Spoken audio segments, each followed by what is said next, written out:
Olá pessoal, dando sequência ao nosso programa, a gente vai estudar hoje um pouco sobre sonologia, né? O som como matéria-prima da música que a gente faz, né? Então é importante que a gente entenda alguns processos, como é que o som se comporta fisicamente nos lugares, para poder a gente entender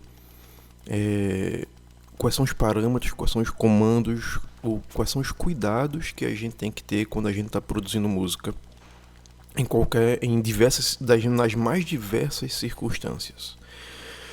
Bem, eu devo começar dizendo que essa aula, como vocês já sabem, ela é um teste. Eu estou testando para ver se vai funcionar dessa forma. Eu tirei minha imagem para ver se eu tenho menos problemas com a transmissão de dados, ou seja, com uploads e com a passagem de um aparelho para outro, né? E também tem alguns, eu devo dizer já de agora, que é possível que tenha alguns ruídos a mais do que normalmente vocês estão acostumados a ouvir nas aulas, porque eu não moro propriamente num estúdio. Então aqui no nosso apartamento, por conta disso tudo, da pandemia, essa loucura, tudo que todo mundo está vivendo, não somente eu, mas minha esposa também é professora. E a gente trabalha no mesmo ambiente, só que eu estou na sala, né? Meu escritório eu improvisei na sala, e o dela está em outro cômodo da casa, um apartamento, um quarto na verdade. E para que a gente pudesse ter um mínimo de isolamento sonoro, nesse caso, eu estou falando um pouquinho mais baixo, mas eu aumentei o ganho, na verdade, né? O nível de entrada do microfone e dos aparelhos. Não sei se vai funcionar bem também. Hoje vou com o teclado. Tomara que o som esteja ok para vocês, tá certo? Bom, vamos lá então para o que interessa. Sonologia. O que é sonologia? Como você já deve imaginar, é o estudo do som. Nisso não tem nenhum segredo. Mas o que é o som? A gente sabe que, fundamentalmente, o som é vibração. E a vibração de quê? É a vibração de moléculas que compõem a matéria. Sólidos, líquidos e gasosos. Essa vibração, ela se materializa, né? Ela se dá em forma de ondas. E as ondas estão presentes no nosso dia a todo momento. Eu vou colocar aqui para vocês algumas imagens de ondas. A maneira mais fácil da gente visualizar ondas é através das ondas do mar, por exemplo, das ondas que se manifestam nas águas, né? Isso que vocês estão vendo é apenas a superfície das ondas. Não significa que para dentro disso que a gente está olhando não tenha mais movimentação, não tenha mais padrões. Mas uma coisa interessante nessas ondas que vocês podem observar é que elas, pela natureza delas, estabelecem padrões geométricos. Esses padrões geométricos, meio caóticos até, mas ainda assim nós conseguimos reconhecer como padrões, não é? São chamados na matemática de fractais. São formas geométricas aparentemente aleatórias, mas não tão aleatórias assim, né? E a gente consegue entendê-las, a gente consegue perceber certas coisas nas ondas, nesses padrões que eu estou falando, né? Por exemplo, a gente consegue perceber uma direção. As ondas andam numa direção. Também conseguimos perceber vibrações, como por exemplo, aí nessa imagem das bandeiras, o vento faz com que a bandeira vibre, né? E a bandeira tem uma direção e o vento acompanha essa direção. Perdão, a vibração acompanha essa direção. E a nossa capacidade de reconhecer padrões é imensa, né? Por exemplo, isso que vocês estão vendo aí é um padrão também desenhado, né, na verdade, por aqueles aparelhos que os médicos têm para medir batimentos cardíacos, por exemplo, né? Agora vocês estão vendo outros padrões, possivelmente sonoros ou também aquáticos, mas são padrões que se movimentam em algum sentido, em alguma direção, a diferença é muito pouca do anterior para esse novo. A diferença é somente a questão da cor, mas os padrões podem ser percebidos por nós, né? Então, esses padrões que a gente consegue perceber, quando eles têm uma direção, eles estão indo para algum lugar, a gente vai chamar aqui de onda. E a onda que nos interessa, na verdade, é a onda sonora. O que a onda sonora tem de interessante e talvez igual ou diferente a esses padrões que a gente está vendo aí? Bom, primeiramente, a onda sonora ela pode ser transversal ou longitudinal. E qual é a diferença de uma para outra? Quando uma onda sonora ela tem uma direção, a gente já viu, né, que as ondas têm direções, eu já mostrei para vocês algumas imagens, e quando a direção da onda ela tem uma vibração na mesma direção, a gente diz que essas ondas são longitudinais, porque de maneira longitudinal é que acontecem essas vibrações. Mas se essas vibrações acontecem de maneira enviesada, ou seja, a onda está para um lado, mas a vibração não está indo para o mesmo lado da onda, às vezes ela vai para cima e para baixo, por exemplo, de maneira enviesada, de maneira transversal, a gente chama essas ondas de ondas transversais. As ondas sonoras são as ondas longitudinais, e essas são as mais importantes para a gente. Mas vamos entender um pouquinho mais sobre isso no próximo desenho. Olha só, aqui a gente tem a propagação, né, da onda, que vai num sentido, e a vibração logo no exemplo abaixo, ela vai para cima ou para baixo. Então, nas ondas transversais, a propagação e a vibração são perpendiculares. Tá certo? Olha o exemplo aí nesse desenho do lado direito, embaixo. Temos o exemplo de ondas transversais. Ela parece uma cobrinha, né? Na verdade, imagine que isso daí é uma corda que foi amarrada numa ponta, numa parede, né? Numa argola que está presa numa parede, e na outra ponta tem uma mão, alguém está balançando a corda para cima e para baixo. Ora, tem um movimento. Essas ondas elas estão indo para um lado. Só que a vibração delas é para cima e para baixo. Não é para a mesma direção que está acontecendo. Então, essa é uma representação, né, uma simplificação das ondas transversais. E um exemplo de ondas longitudinais. Será que é possível também a gente visualizar ou imaginar? Sim, é possível. Eu não sei se vocês já brincaram com aquela mola maluca quando eram crianças, mas a mola maluca pode dar um bom exemplo disso. Se você pegar uma mola maluca e fazer a mesma coisa, prender numa ponta numa parede, por exemplo, e na outra ponta uma pessoa fica balançando essa mola maluca para frente e para trás, ela vai estabelecer um padrão de pulsos que vão na mesma direção que a onda está indo, para frente e para trás, que a mão está se movendo para frente e para trás. Então, há uma coincidência, né, de movimentos entre a propagação da onda e a vibração. Quando acontece isso, nós dizemos que essas ondas são longitudinais. Isso tudo para poder você entender como é que funciona a onda sonora no mundo real, na vida real. E ela funciona por compressão e rarefação também. Esse exemplo da onda da mola maluca ilustra muito bem o que acontece com as moléculas de ar que estão ao nosso redor. Elas se comprimem em algum momento, em outro momento elas se afastam uma das outras, não é? A posição que a gente chama de rarefeita. Vamos ver isso melhor no próximo exemplo, na próxima imagem. Pronto. O efeito da compressão e da rarefação das moléculas ao redor do corpo num meio inercial e elástico. Isso é uma onda sonora. Essa é uma definição mais física, né? Hoje a aula é sobre física.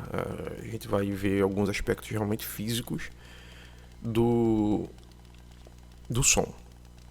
Então, nessa representação que está logo abaixo dessa definição, você pode ver aí a expressão ar agitado.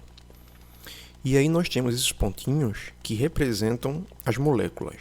Em algum momento elas estão próximas, outros momentos elas estão distantes.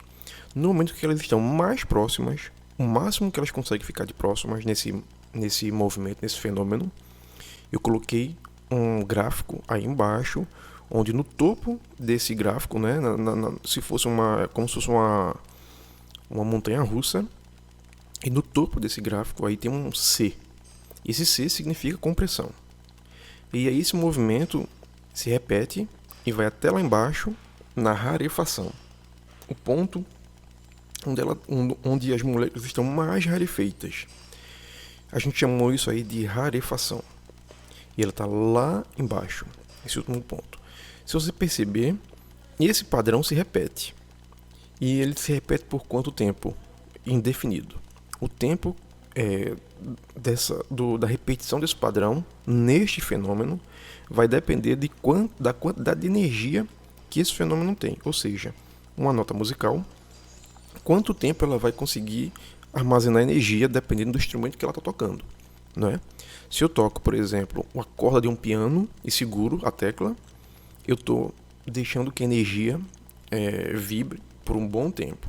Mas se eu estou tocando, por exemplo, uma flauta e eu sopro, quando acaba a energia que eu coloquei, o vento, né, o soprar, a nota acabou. Então isso varia muito de fenômeno sonoro para fenômeno sonoro. E a relação do ser humano com o som, essa curiosidade que a gente tem em compreender esse fenômeno é muito antiga. Ela vem desde Pitágoras, por exemplo, com o monocorde de Pitágoras, o famoso monocorde de Pitágoras, né? Aproximadamente 500 anos antes de Cristo. Arquitas, também na Grécia Antiga, ele acrescentou, né, contribuiu com o conhecimento que nós temos até hoje do som, ao perceber que se faz som a partir do choque entre dois objetos. Tem sempre duas coisas que estão se chocando entre si para que a gente possa ouvir som. Aristóteles deu também a sua contribuição ao descobrir que o ar tem um papel fundamental e relevante na produção do som. E aí, dando um salto enorme, a gente vai chegar até Thomas Edison, quando em 1887 ele fez a primeira gravação de voz, porque Thomas Edison, que é como vocês sabem, o inventor da lâmpada, também inventou o fonógrafo. Como esses movimentos das ondas são periódicos, gente, ou melhor, eles descrevem padrões, a gente pode perceber dois conceitos presentes nesses padrões que são de grande importância para a gente fazer nosso trabalho, tá certo? É o de período e de frequência. Um padrão se caracteriza justamente porque periodicamente ele repete alguma coisa, né? Então, pronto, tá aqui uma representação facilitada, obviamente, né? Uma representação simplificada da realidade que a gente vai fazer com esses movimentos. Eu já mostrei para vocês, né? Quando as moléculas, elas participam desse movimento de compressão e rarefação, né? E aí, aqui agora eu tirei aquela representação das moléculas e deixei somente a representação gráfica, num gráfico cartesiano, no caso. Tá certo? Então, aqui a gente tem esse gráfico que parece um gráfico senoide, né? Como a gente viu em matemática no ensino médio, um gráfico de um seno, né? Eu acho que vocês lembram, né, de seno, cosseno, tangente, cotangente, secante, cossecante, né, que a gente vê em trigonometria no ensino médio. Esse gráfico daqui, ele segue, por ser um padrão, ele segue uma lógica de um gráfico do seno. É um gráfico, portanto, senoide. E olha só que coisas interessantes a gente já pode extrair dessas informações, dessa informação que está aqui. A gente vai chamar de ciclo cada vez que esse gráfico passar por um processo inteiro. Olha só, ele começa numa linha, né, essa linha zero, que é a linha do eixo X, no caso. Né? Então ele vai subindo, subindo, subindo, subindo, até chegar num ponto máximo lá em cima. Depois ele começa a cair. E ele volta para essa linha zero, mas ele vai lá para baixo. É o ponto que a gente falou há pouco sobre rarefação. E depois ele volta para a linha zero. E esse movimento se repete. Cada vez que esse movimento se repete, a gente está completando um ciclo, né? Então a gente vai chamar cada movimento desse de ciclo. Em outras palavras, a gente também pode chamar de frequência um ciclo. Quando eu digo assim, um som tem 20 ciclos, eu estou dizendo que esse som ele fez 20 ciclos num segundo, por exemplo. Eu estou dizendo que esse ciclo fez com que o ar ficasse comprimido e depois rarefeito, e esse processo inteiro se completou 20 vezes em um segundo. É muito rápido. Só um rápido parêntese, um comentário. Já parei tantas vezes essa aula, vocês nem imaginam. Claro que vai estar editada, mas é muito difícil trabalhar em casa, meu Deus, pelo amor de Deus. Vamos lá. Enfim, como eu estava falando, esse ciclo se repete, né? Então, quando a gente tem muitos e muitos ciclos, a gente tem já um estabelecimento de uma frequência. Mas antes disso, vamos pensar em período. É o lapso de tempo decorrido em um ciclo. Então, se de tempos em tempos eu observo um padrão, né? Um acontecimento, que ele acontece a cada segundo, então o período desse ciclo é de um segundo. Só que normalmente, no nosso universo, o universo que a gente trabalha com som, a gente vai trabalhar com milissegundos. São fenômenos extremamente rápidos. E o que é a frequência? É o número de ciclos por segundo, que a gente mede em hertz. Tá certo?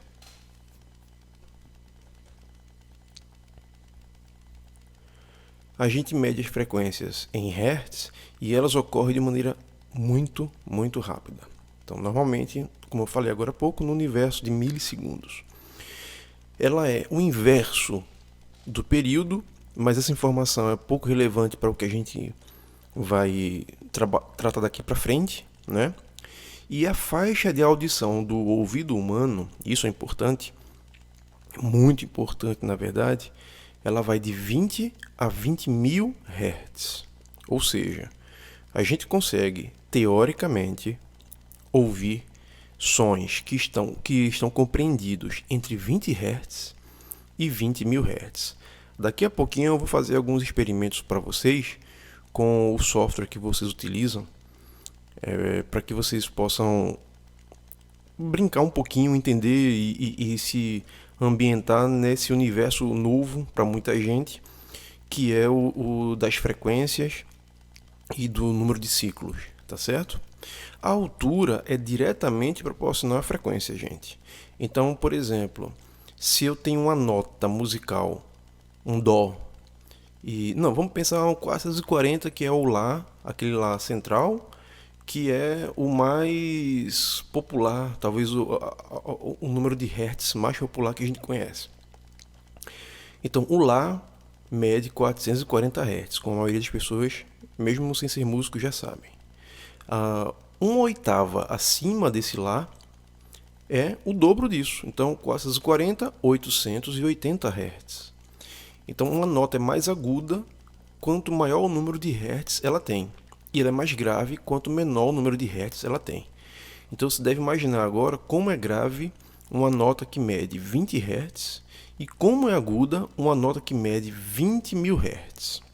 A gente vai voltar a falar sobre esse aspecto, especialmente quando a gente for falar sobre psicoacústica, daqui a pouquinho. E aí, como eu falei agora há pouco também, uma oitava é o dobro ou é a metade de um determinado número de hertz. Então, voltando ao exemplo do lá, 440, 220 é a metade disso. Ou seja, a gente tem um lá mais grave. Se você pensar Qual é o Lá mais grave? Bom, a gente pode fazer o seguinte, para poder chegar à frequência do Lá mais grave. Eu tenho o Lá central, que é 440 Hz. Metade dele, 220 Hz. Então eu tenho lá uma oitava abaixo. Uma oitava abaixo desse último vai ser 110 Hz. E uma oitava abaixo desse outro é 55 Hz. O Lá mais grave, então, que a gente consegue ouvir é 55 Hz dividido por 2. Então, teoricamente, esse seria, né, na verdade, que daria o quê? 27,5, não é isso? Acho que é 27,5 Hz. Só que por que eu estou falando tanto teoricamente? É porque, na prática, é muito difícil a gente conseguir ouvir estes sons que estão nos extremos. Tá certo? Primeiro porque, bom, vocês vão entender um pouquinho lá na frente. Vou deixar isso daí em suspenso um pouquinho.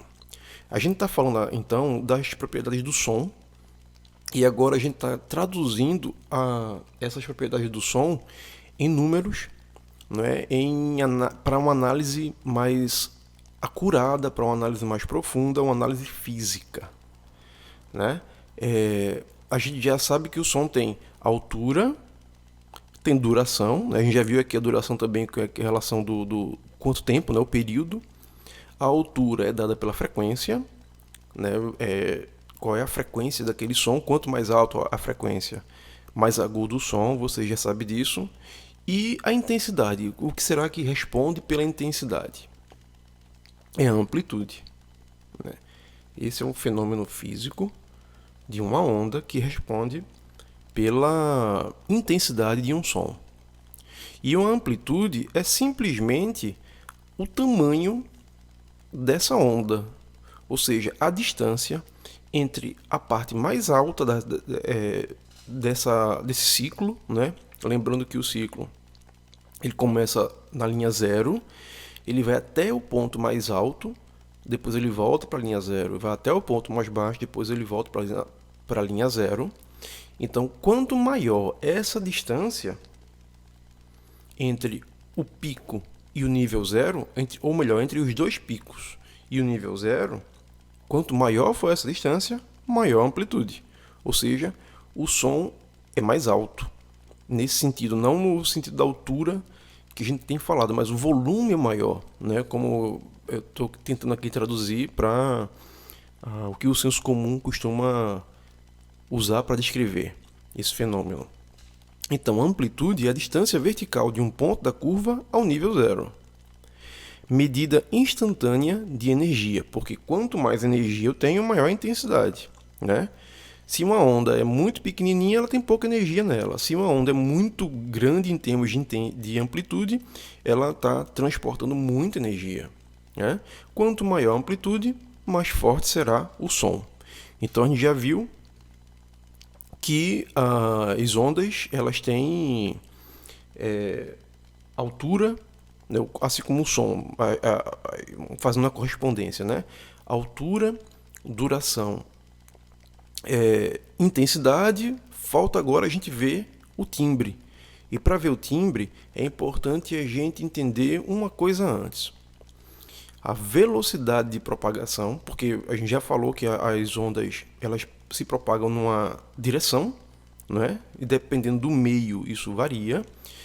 E essa variação, olha aí para vocês terem uma ideia, a gente vai assumir que a temperatura é invariável e o meio transmissor também, tá certo? Então no ar, e aí esse número é arredondando, todos eles estão arredondando, tá certo? No ar, o som se propaga em 340 metros por segundo. Na água, 1.500 metros por segundo e no aço, 5.000 metros por segundo. Essa é a velocidade de propagação de uma onda. E o comprimento dessa onda, que é dado pela variável lambda, a variável grega lambda, né? A velocidade de propagação, a gente está usando aí a variável v. Mas para o comprimento da onda, a gente vai usar uma variável chamada lambda, né? Aquela letra grega. Vai ser a velocidade dividido pela frequência. Você não precisa fazer essas contas, você não precisa se preocupar com isso, porque o seu software já faz isso para você, tá certo? A distância física entre dois picos de compressão. Se você pegar, vou colocar aqui de novo, olha, pensa no primeiro pico que está aparecendo aí para você, e aí depois você vê o segundo pico que está aparecendo aí para você. Essa distância é o que a gente chama de comprimento de onda, tá certo? Então, frequências altas, elas têm um som agudo e um pequeno comprimento de onda. As frequências baixas, ela tem um som grave e um grande comprimento de onda. Então, uma onda que mede, por exemplo, eu falei para vocês agora há pouco, vou voltar aqui, que a nossa faixa de audição vai de 20 Hz a 20.000 Hz. Por volta de 20 Hz, uma onda pode medir mais de 16 metros de comprimento. Enquanto com 20.000 Hz, isso daí vai para 1,6, 1,5 centímetros. Uma onda super aguda, ela pode medir 1,5 centímetros. E uma onda subgrave, aquela muito, muito grave, ou seja, uma onda de 20 Hz, ela chega a medir mais de 16 metros. Tá certo, gente? Então, para você ter uma ideia de como eu não estou falando de amplitude, tá certo? A gente está falando de distância, ou seja, de comprimento de onda. A gente está assumindo, para poder chegar a esses números, que a amplitude é constante, ou seja, a gente não está levando em consideração a amplitude, nem está levando em consideração a velocidade, porque também é constante, a velocidade de propagação. Então, um som, uma frequência aguda, as frequências agudas são muito, muito pequenininhas, enquanto ondas, e as frequências graves são muito, muito, muito, muito grandes. Isso faz toda a diferença para a gente fazer uma boa mixagem e por exemplo, fazer um panorama. Isso significa, em outras palavras, que quando eu for usar sons graves na minha gravação, eu vou precisar colocá-lo no centro, porque ele tem pouco espaço. Porque imagina só, quando você está chegando numa festa, por exemplo, você talvez ouça logo, né, quando está ouvindo a música muito alta, você vai ouvir primeiro os sons mais graves para depois conseguir ouvir os sons agudos.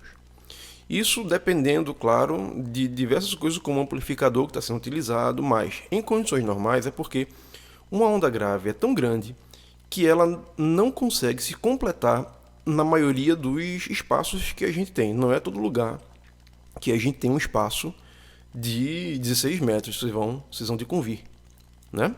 Então, esse espaço faz toda a diferença. Muitas vezes, se você está usando se você quer tocar um som subgrave, um som muito grave, pode ser que o som só se complete fora do ambiente onde você está.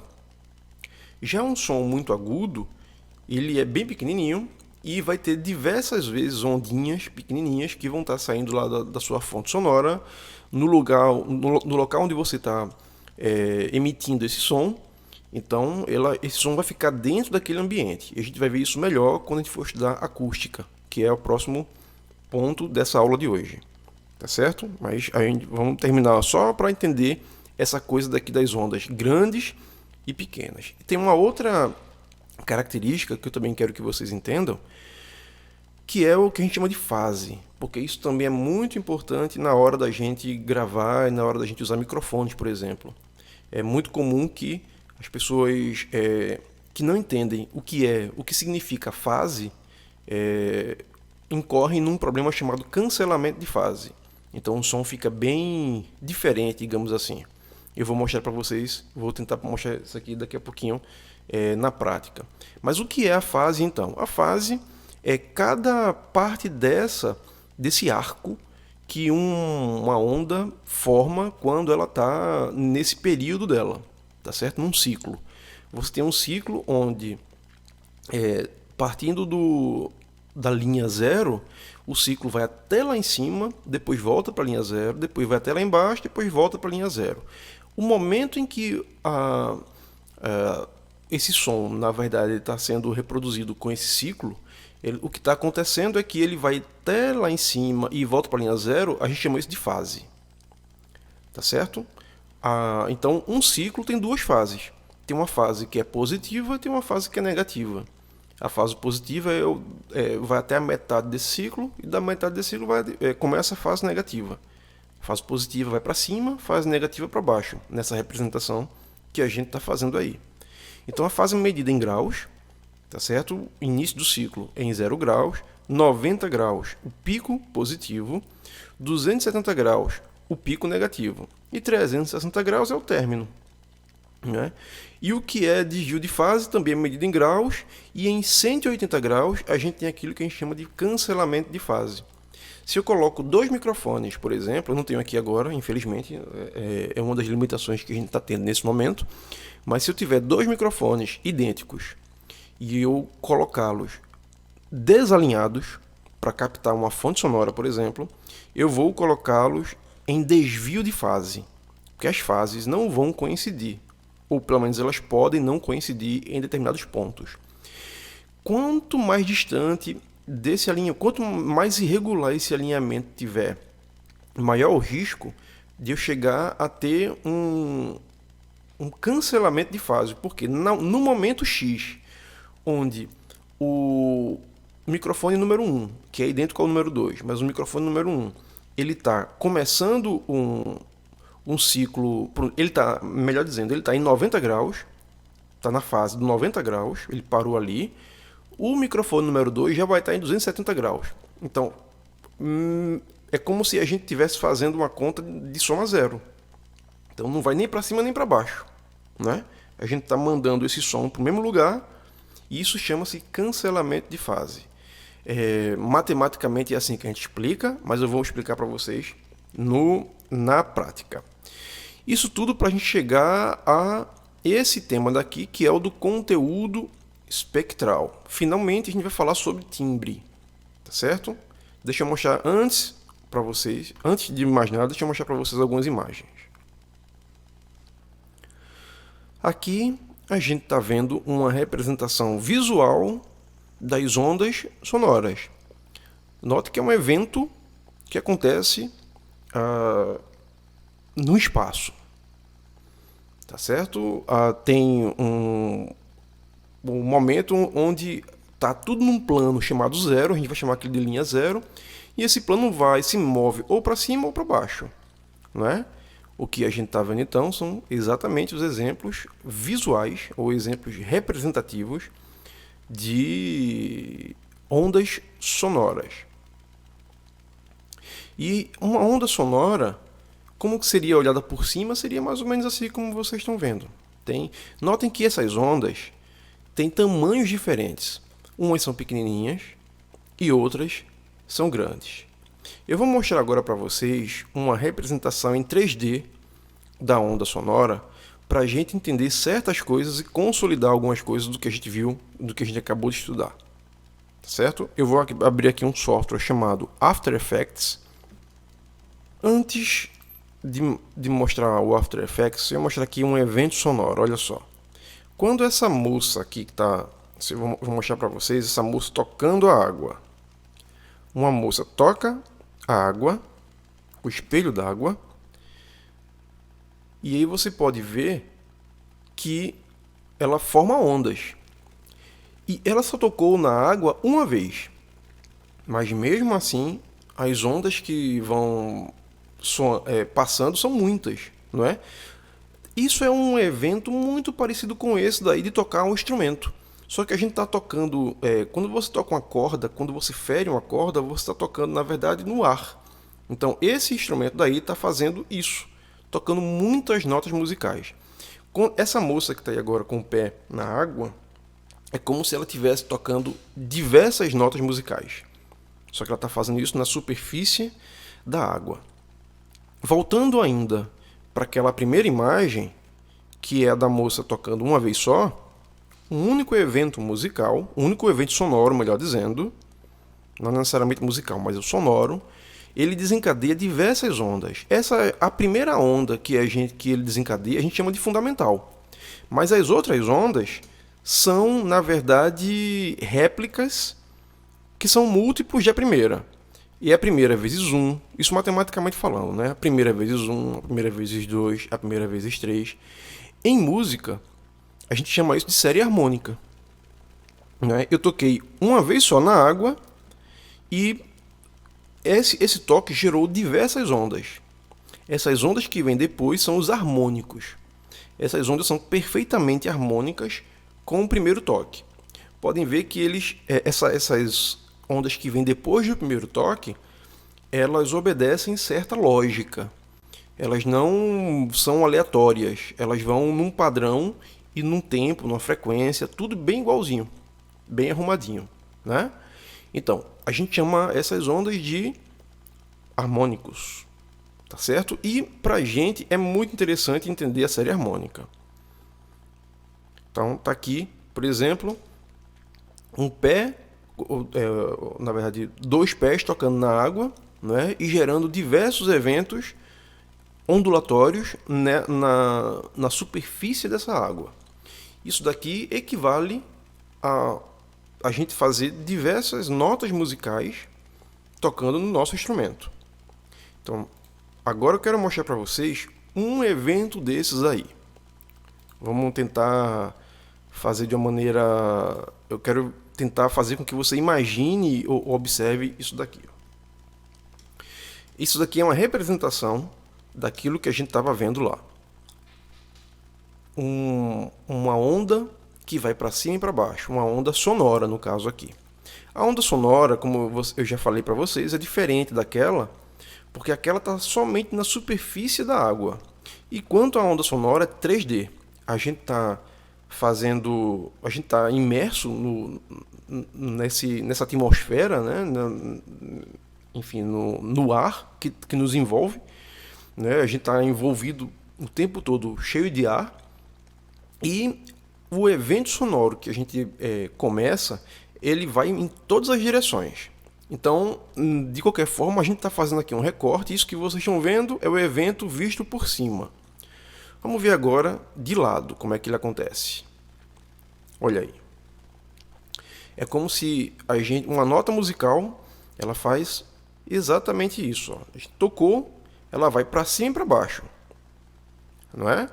Quando ela vai para cima e para baixo, ela gera outras ondas também, porque a onda que está com mais força, ou melhor, que está com mais energia, é a onda que está gerando tudo isso, é a primeira. Né? Essa onda a gente chama de transiente. Na verdade, essa parte da onda, porque a onda a gente vai considerar aqui agora como uma só.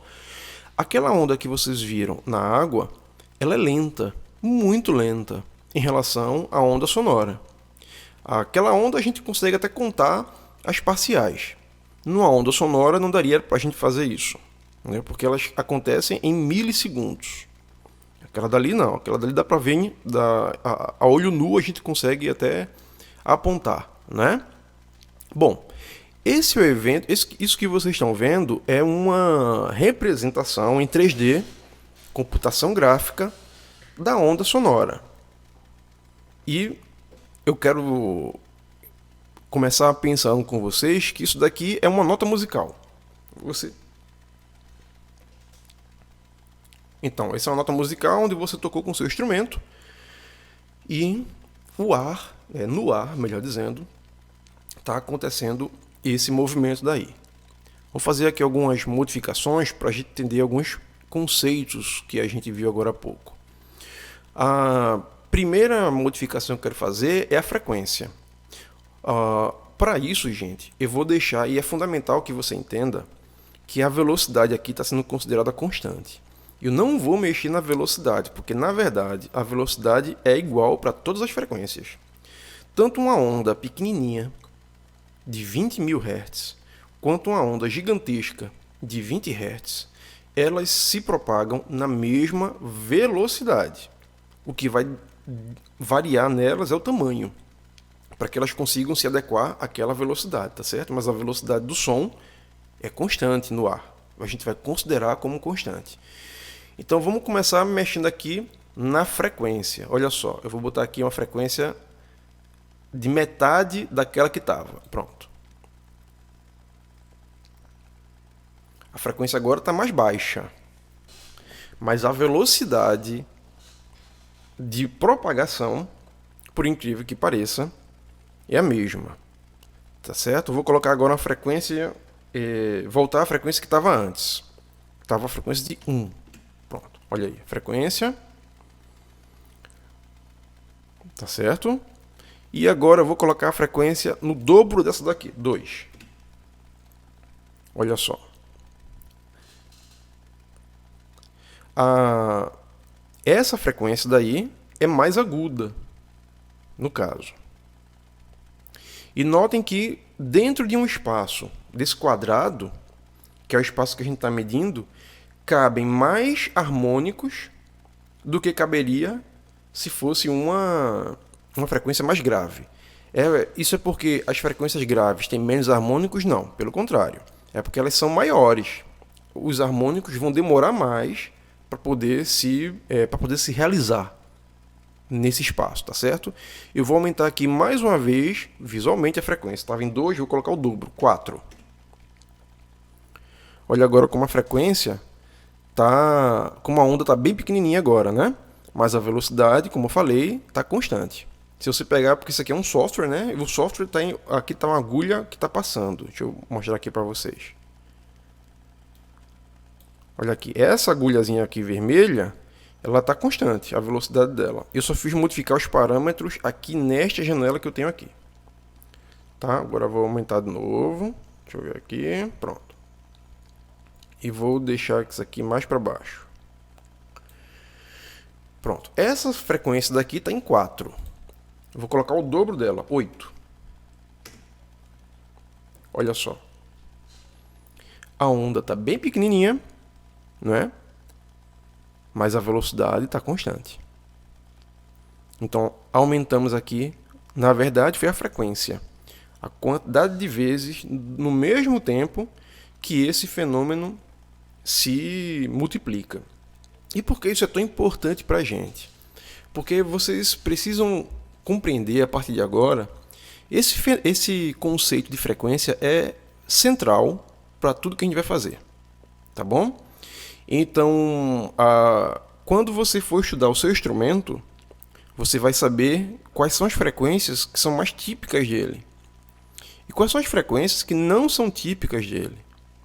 E você gostaria, certamente, de ter na sua gravação um aumento do volume das frequências que são típicas dele, e você não tem interesse em ter as frequências que não são características do seu instrumento na sua gravação. Porque uma frequência pode ser um som bom, mas pode ser um som ruim. Ela pode ser também ruído, por exemplo, né? Eu vou colocar agora aqui, voltar a frequência para 1, como estava no início, e agora eu vou mexer aqui no parâmetro amplitude. Eu vou colocar uma amplitude menor do que essa daqui. Está em 0,5, eu vou colocar 0,3. Olha só.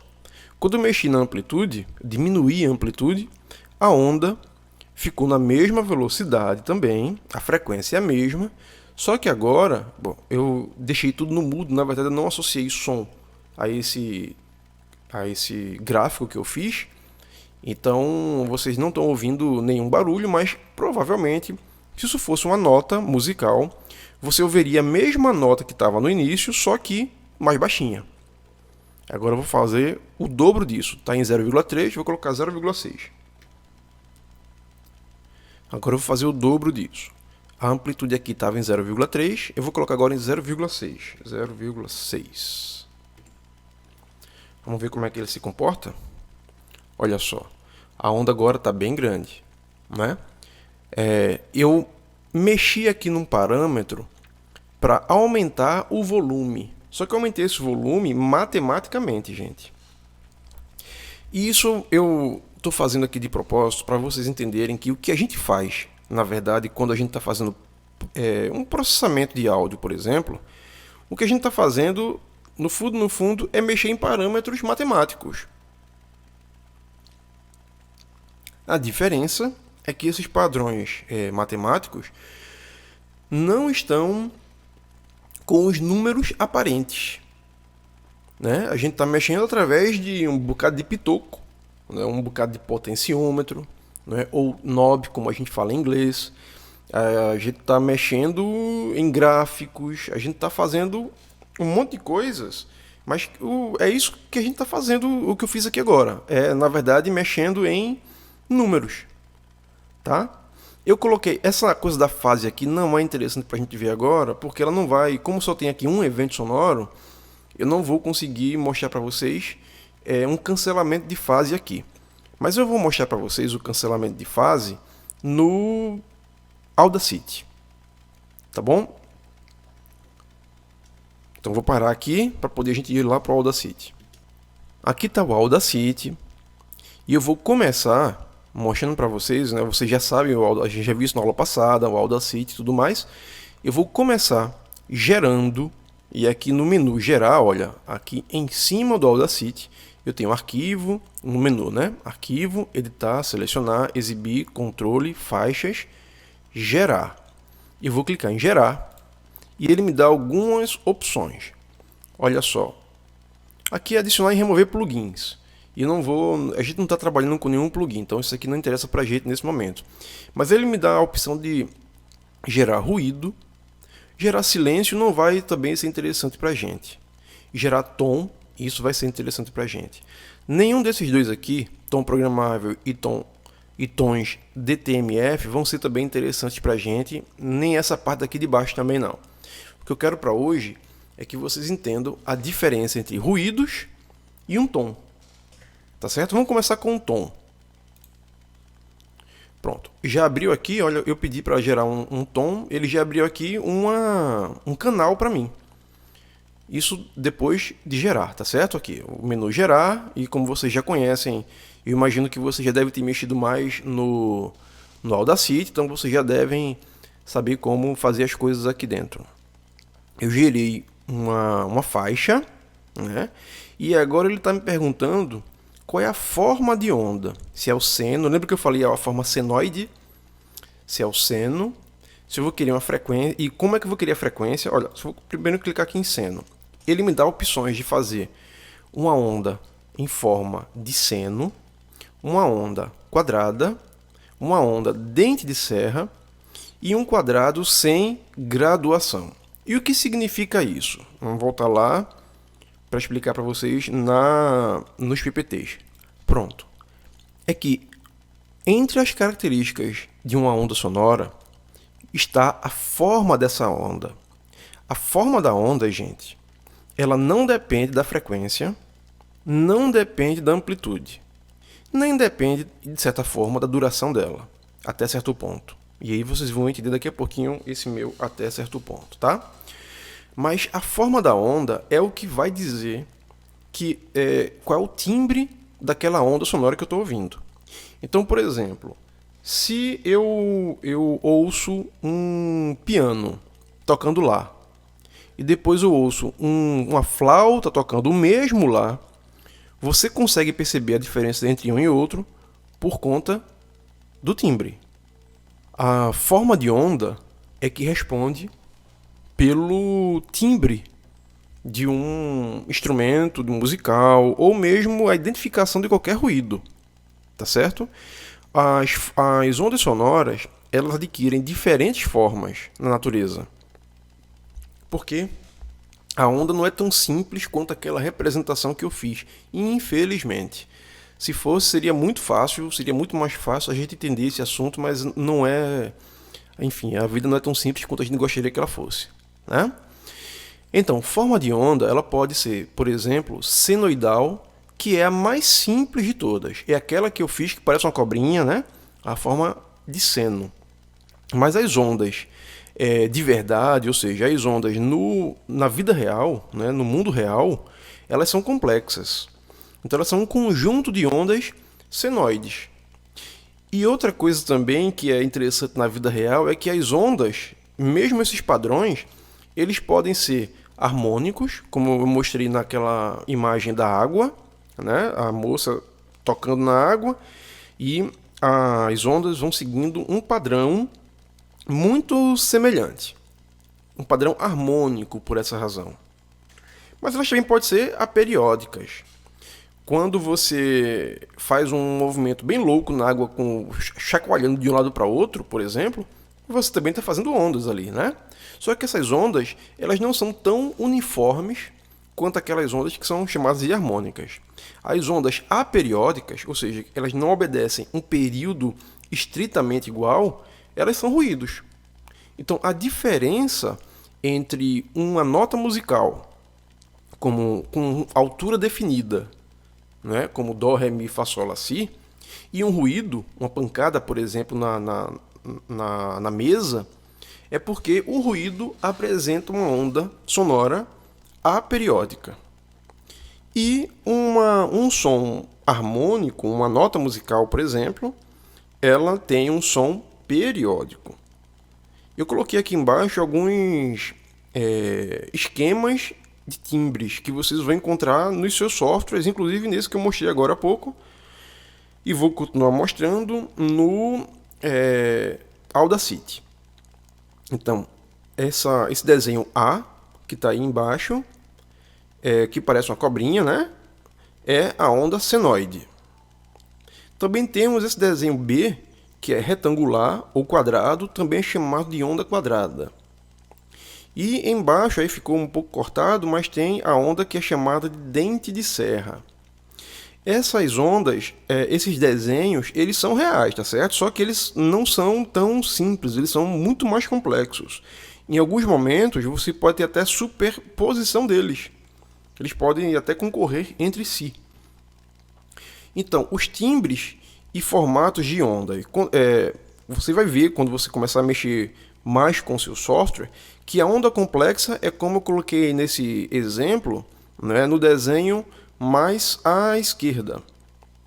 E o desenho mais à direita, os desenhos mais à direita, a gente tem aí formas de onda de alguns timbres diferentes. Por exemplo, o diapasão. O diapasão, esse que a gente tem esse ferrinho, né, que a gente bota lá, que geralmente vem em 440, e você bate em algum lugar e põe no ouvido e ouve um som bem agradável, bem harmônico, né, um Lá. Esse diapasão, ele tem essa forma de onda aí que é mais próxima daquele exemplo que eu dei para vocês, daquela representação. É o mais próximo possível. Agora um violino, ele faz esse outro aí de baixo, essa forma de onda. Também ela é periódica, a gente está assumindo que está todo mundo no mesmo, tocando a mesma nota, tá certo? Já um clarinete tem um padrão que é bem diferente, mas também é periódico. Notem que esse desenho aí logo abaixo do violino, não é um padrão, porque ele tem o pico que se repete de tempos em tempos e o vale, ou seja, a parte mais baixa também que se repete de tempos em tempos. Ele segue uma lógica, né? E ele é muito mais próximo de um formato quadrado, né?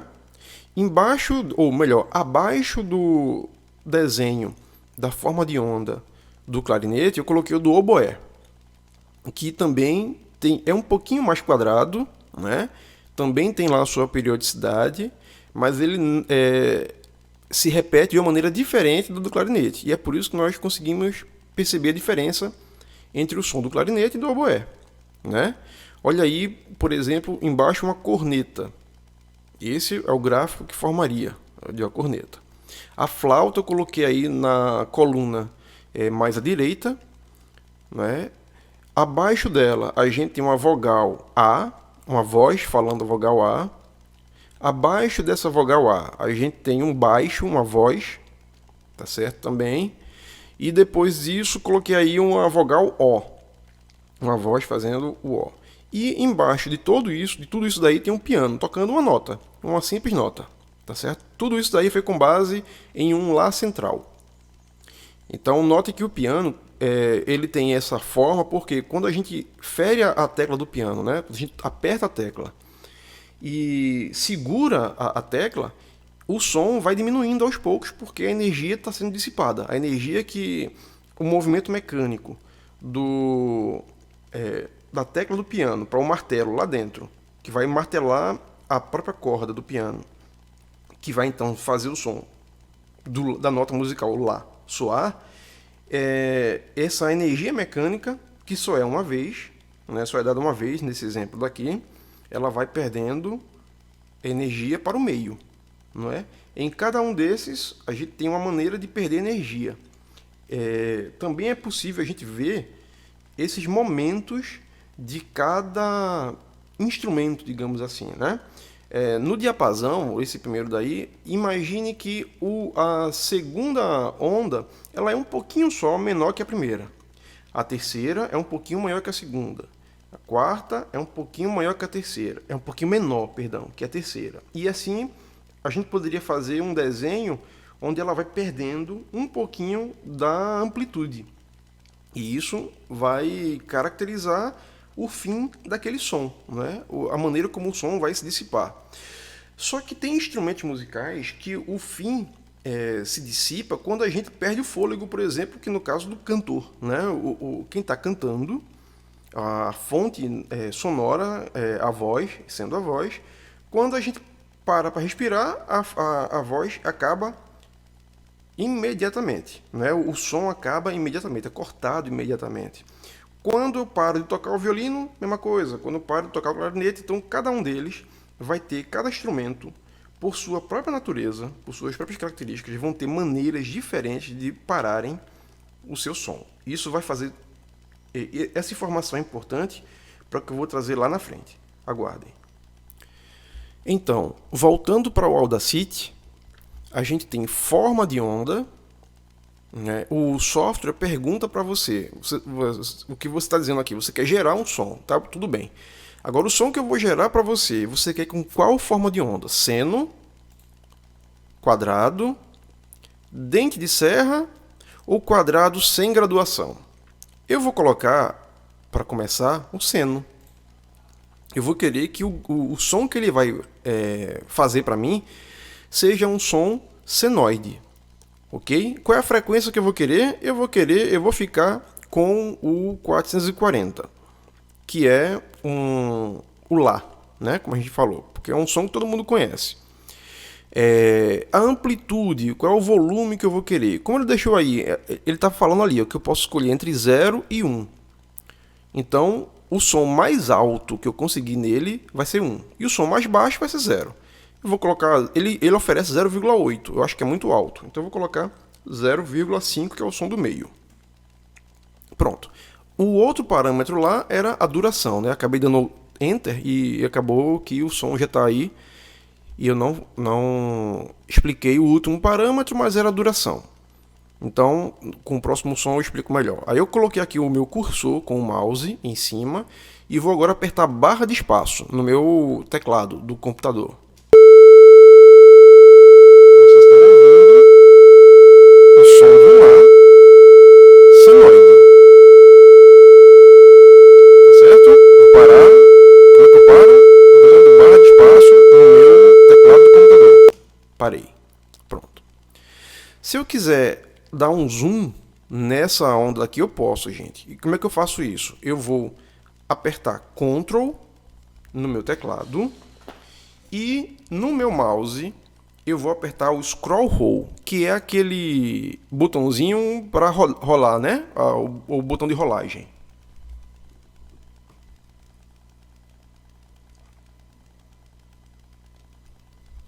Pronto, olha, eu dei um zoom no meu som, só para poder ver. É como se eu estivesse passando uma...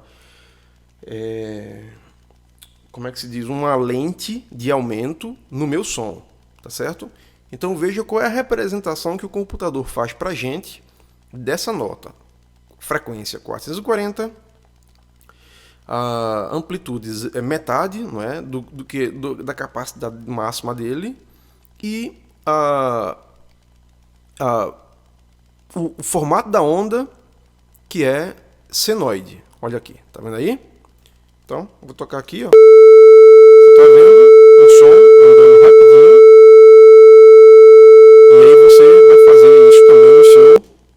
Audacity ou no seu software preferido. Você não precisa fazer isso no Audacity, eu prefiro que você faça no software que você vai trabalhar com ele para poder ir se... como é que eu posso dizer? Para poder ir se acostumando.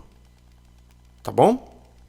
Pois bem, pessoal, dando seguimento aqui ao nosso estudo, eu vou abrir agora, vou gerar um novo áudio, um novo tom, na verdade, olha aqui, em menu gerar, tom. Você já sabe que toda vez que tem essa reticências, ou seja, esses 3 pontinhos depois do item do menu, é porque vem alguma janela, né? Na próxima janela, vou repetir então o que veio. Olha, já começou aqui, ó, já está aqui uma nova pista, né?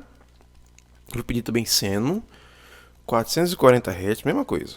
Amplitude e esse aqui é o tempo. Ele vai durar 28 segundos, um pouco mais de 28 segundos. Eu vou ter de som. É claro que é muito, não preciso de tudo isso, mas eu vou deixar aqui só para poder a gente ter margem para depois, se for o caso, mexer mais. Tá certo? Então, eu vou querer agora, só para mostrar para vocês, não 440 na verdade. Eu vou querer metade disso, 220. Que é uma oitava abaixo, né? Se nossas observações estiverem corretas, a gente vai ter um som uma oitava abaixo. Vamos ver. Um Lá, oitava abaixo. Tá aqui, eu vou silenciar esse daqui de cima, ó. E agora eu vou ouvir somente de baixo. Vamos ouvir? Barra de espaço. Aí. Uma oitava abaixo. Certo?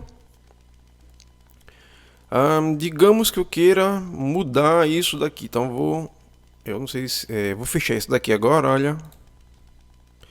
Não, vamos fazer o seguinte. Melhor, eu vou silenciar isso daqui. Você lembra que isso aqui é 440, ó. Tá vendo? Eu vou agora fazer uma cópia dessa pista, exatamente igual a essa. E vou colar aqui numa nova faixa, tá certo? Para colar, eu preciso fazer uma cópia, eu preciso fazer antes marcar o que eu quero copiar, não é isso? Então eu vou aqui, deixa eu ver se vai dar certo. Ctrl A, deu, pronto, tá tudo marcado. Eu apertei Ctrl A porque é uma tecla, digamos assim, universal também, naquele conceito que eu falei sobre ontologia, tá certo? Eu não vi em nenhum lugar antes que isso daqui era próprio para marcar no Audacity, tá certo? Eu só usei porque eu sei desse atalho de outros softwares. Então, no seu software, tente também a mesma coisa para ver se vai dar certo. Mas voltando, eu marquei tudo, agora eu vou querer copiar. Ctrl C é o que a gente faz para copiar, né? Mas eu vou aqui, olha, em editar e vou e copiar mesmo, só para você ver o caminho, tá certo? Que eu fiz, olha. E aqui tá, Ctrl C. Cliquei, copiei. É claro que eu não colei em lugar nenhum ainda, então eu preciso fazer isso. Eu vou clicar fora e vou aqui no menu pedir para aumentar uma faixa, né? Um track. Aqui, ó, faixa. Adicionar nova faixa. Essa faixa é mono, né? Como você já viu, isso você já sabe, porque não tem nenhuma linha no meio. Faixa mono. Cliquei, tá aqui. Aí agora eu vou simplesmente colar. Eu posso fazer por aqui, ó, ou apertar Ctrl V.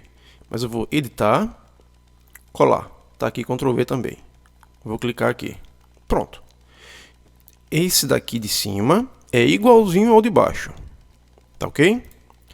Então, provavelmente o som vai ficar mais forte quando eu tocar os dois juntos, porque os sons, a gente pode também fazer uma matemática com as ondas, né?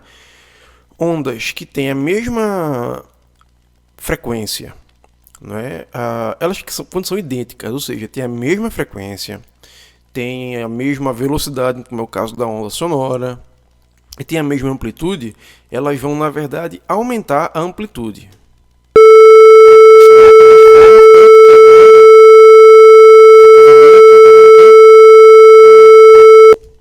Então o sinal está mais forte. O que é que eu vou fazer agora? Eu vou silenciar esse daqui de baixo, só para poder fazer um teste aqui com vocês. Ó, de cima tá mais fraquinho, né? Aí agora eu vou dar zoom nesse daqui de cima até ver como é que tá a onda sonora aqui dentro, nessa representação digital. Vamos ver.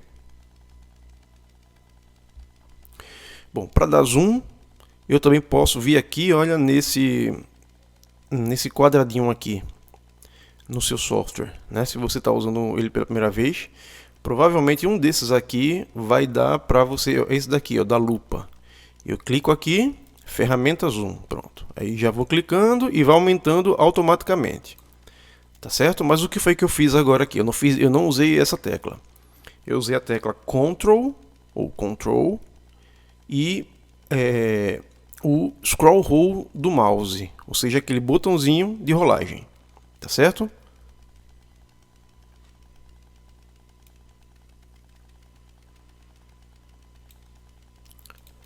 E aí, pessoal, eu vou colocar aqui no início. Pronto, vejam só. Vocês estão vendo agora, vou voltar para a outra ferramenta, a ferramenta de seleção. Vocês estão vendo agora que o áudio de baixo é igualzinho ao de cima, olha. Ele começa para cima, depois vai para baixo, né? Da mesma forma também que a onda de baixo. Sai do zero até o pico em cima, depois volta e tal.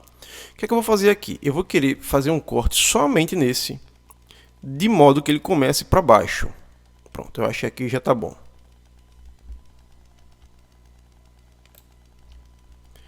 Eu coloquei o mouse com essa ferramentazinha daqui, mais ou menos no ponto zero. O ruim é que ele não fica exatamente, a ferramenta não é de muita precisão.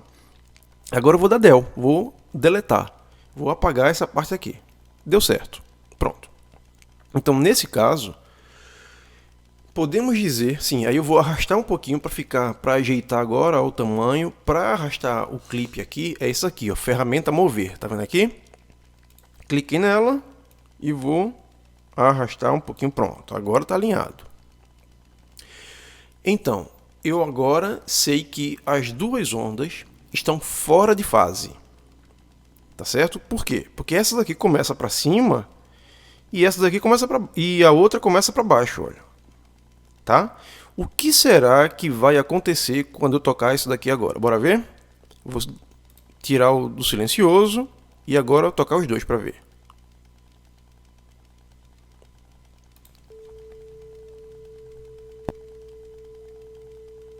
Vocês não estão ouvindo quase nada, né?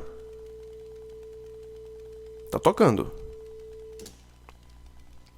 Isso é porque a onda de cima cancela a fase da onda de baixo, gente. Eis diante de vocês o fenômeno do cancelamento de fase. Vou fazer de outra forma aqui, só um minutinho.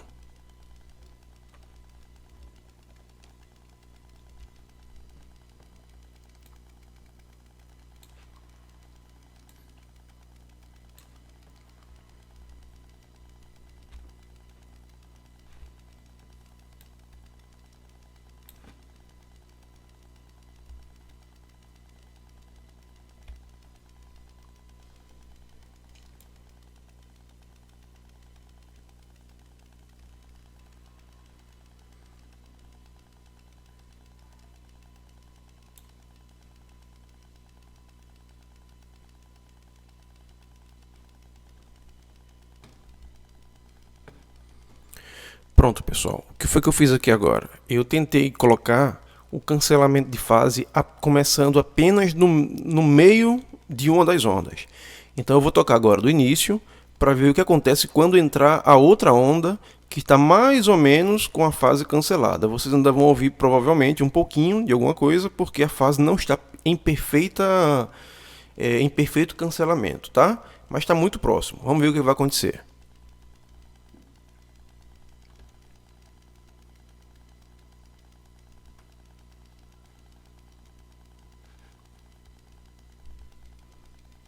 Vou voltar à ferramenta de seleção. Cliquei aqui, ó. E agora eu vou dar barra de espaço.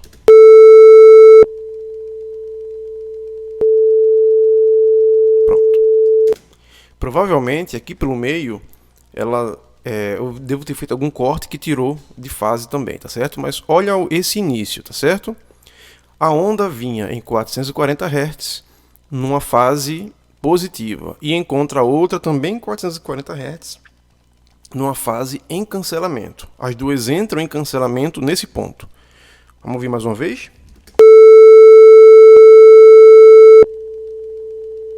Pronto. Já serviu para demonstrar o que eu queria, tá certo? Cancelamento de fase é isso. É quando uma fase começa para cima e a outra começa para baixo, isso faz com que as frequências se cancelem, né? Isso daqui pode ser um problema se você está com... se cada uma dessas aqui for, por exemplo, um microfone, imagine que você está querendo fazer uma gravação estéreo. Então você está usando dois microfones, digamos SM57, um Shure. Esse daqui é o microfone A, esse daqui é o microfone B. Isso pode acontecer se os dois microfones estiverem desalinhados. E a gente vai ver isso melhor quando estiver estudando microfones, tá certo? Então, se isso acontecer, provavelmente você vai ter um som cheio de problemas. Por outro lado, cancelamento de fase é uma mão na roda quando você está trabalhando com equalizadores. Porque uma frequência que esteja indesejada no áudio que você gravou pode ser corrigida invertendo a fase. Quem faz isso para você é o equalizador. Você não precisa fazer nenhuma conta, tá certo? O equalizador consegue fazer esse tipo de procedimento para poder cancelar aquelas frequências indesejáveis e você fazer um som mais bonito. Então, eis o conceito de cancelamento de fase. E é por isso também que é tão importante a gente ter essa aula, que embora seja muito teórica, ela é fundamental para que a gente possa compreender os fenômenos com os quais a gente está lidando. Tá certo? Vamos voltar agora para terminar essa partezinha com o PowerPoint.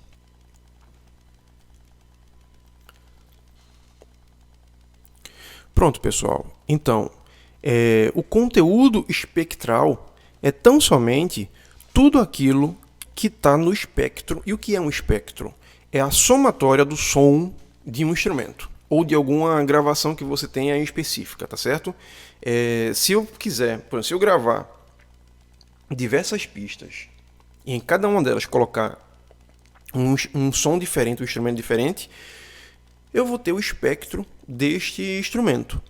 Se eu somar tudo e colocar numa mixagem e que possa virar um arquivo, digamos assim, estéreo, com a somatória de tudo aquilo, eu vou ter um espectro de toda a minha mixagem. Então, o espectro, para a gente, vai ser todo o conteúdo que tiver sido captado e que a gente quer trabalhar com ele para modelar algum som. Tem uma grande área da tecnologia musical chamada modelagem sonora. Ela, por exemplo, que trabalha com síntese. Se você gosta de sintetizadores, né, por exemplo, você provavelmente está, sem saber, mexendo com síntese, que é o produto de quem fez um monte de modelagens sonoras. No caso aqui, o conteúdo espectral ele vai ter a frequência fundamental. Bom, a rigor, o conteúdo espectral não tem somente o som do seu instrumento, tá certo? Eu acho que já dei para vocês o exemplo de um saxofone, por exemplo. Quando você ouve o som de um saxofone, você não está ouvindo somente o som do sopro, o som da coluna de ar. Não, o que sai da campana. Não, você não está ouvindo somente isso. Você vai ouvir também em grau mais forte ou mais fraco, mas deve estar presente também o chaveamento, né? Quando o músico está tocando, você ouve também as chaves articulando, né? As articulações mecânicas do próprio instrumento.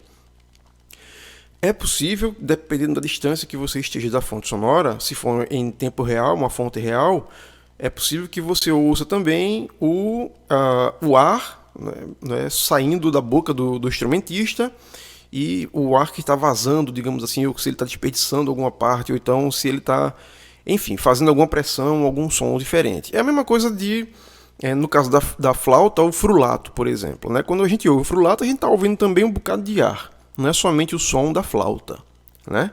O som que você ouve de um instrumento, seja do seu, seja do instrumento que você mais gosta de ouvir, não é apenas o som puro, limpinho do próprio instrumento. Tem um monte de outros sons ambientais que estão lá presentes também, tá certo? Então, tudo isso faz parte do conteúdo espectral. Mas, para facilitar o nosso entendimento nesse primeiro momento, porque, afinal de contas, essa disciplina é introdutória, não é uma disciplina para você se aprofundar em áudio, não é? A gente vai considerar aqui o conteúdo espectral a série harmônica, ou seja, a frequência fundamental e as outras frequências que vão estar soando também durante o som que você fizer, tá certo? Então, uma onda senoidal, ela tem uma só frequência, né? A gente vai assumir que ela tem uma só frequência, e está aqui F1.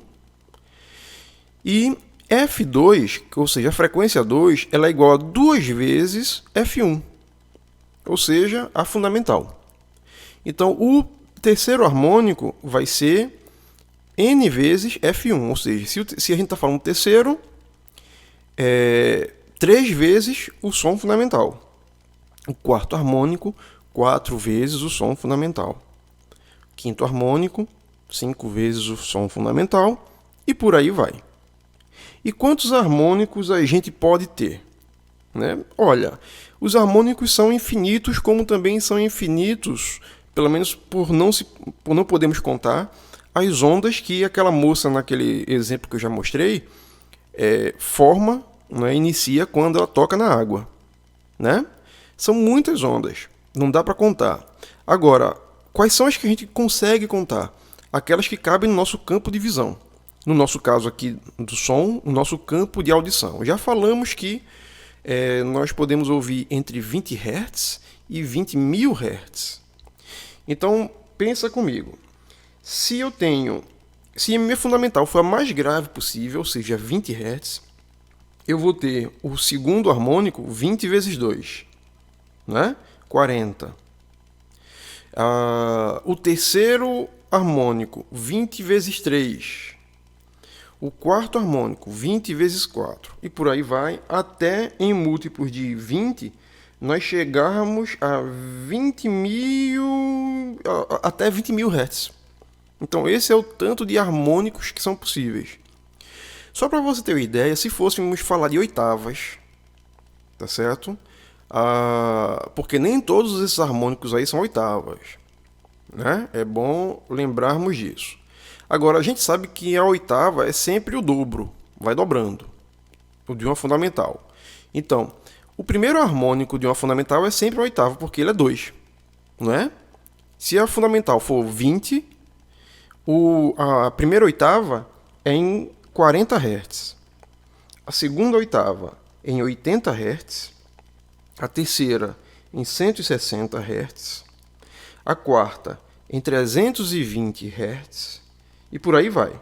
Até chegar deixa eu ver, vai dar uma quinta com 640, sexta com 1280, sétima com 2560, oitava com 5120, a nona 5120 dá 10.240. Então a gente teria no máximo 9 oitavas e um pouquinho. Não chegaria nem na décima, porque a décima, ou seja, se deu quanto foi? 10.240, a oitava disso seria 20.480. Já passou dos 20 mil que a gente consegue ouvir. Então a gente consegue ouvir dentro de no máximo 9 oitavas. Isso aqui é só para uma curiosidade, tá certo? 9 oitavas não significa 9 harmônicos. Os harmônicos são os múltiplos diretos, não são somente os dobros. Uma oitava é sempre o dobro, Então isso tem que ficar bem claro. Aí vejam só, ainda nesse exemplo que eu estou mostrando aí para vocês, a gente tem uma função, né, de tempo em que... Ah, não, deixa isso para lá. Eu não vou confundir vocês com, com matemática não, tá certo? Essa continha aí eu vou deixar para lá. Vamos pensar somente então aí na onda complexa.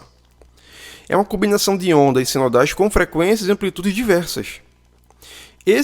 Essa série de Fourier, quando a gente estuda isso, por exemplo, para poder fazer uma decomposição de uma onda complexa. Vocês não vão trabalhar com isso porque vocês não estão trabalhando, na verdade, com computação musical, com fazer o computador chegar a um certo determinado resultado. Mas se vocês quiserem, quem quiser adentrar por essa área, vai estudar a série de Fourier para entender, inclusive, como a gente faz síntese sonora. Tá certo? Existem maneiras de fazer a síntese. A síntese pode ser aditiva, pode ser subtrativa, ou seja, eu posso formar uma onda complexa somando um monte de ondas simples, tá certo? E essa é uma síntese aditiva. E aí eu vou modelar essa síntese para que ela tenha um formato de algum instrumento ou de algum som completamente novo. É assim que a gente trabalha, por exemplo, com música eletroacústica. Agora eu posso também fazer o contrário. Eu posso pegar um bloco de frequências aleatoriamente e colocar um monte de filtros, ou seja, um monte de equalizadores, para que possa restar somente aquelas frequências que eu gostaria que restassem, em determinado formato. Então aí eu teria uma síntese diminutiva ou subtrativa. E por aí vai. Tem diversas maneiras de fazer isso. Isso aí é coisa para vocês. Quem quiser entender como é isso daí, a gente conversa depois para poder dizer onde é que vocês devem ir para estudar e, se possível, por que não, fazer um mestrado, um doutorado nessa área. Tá?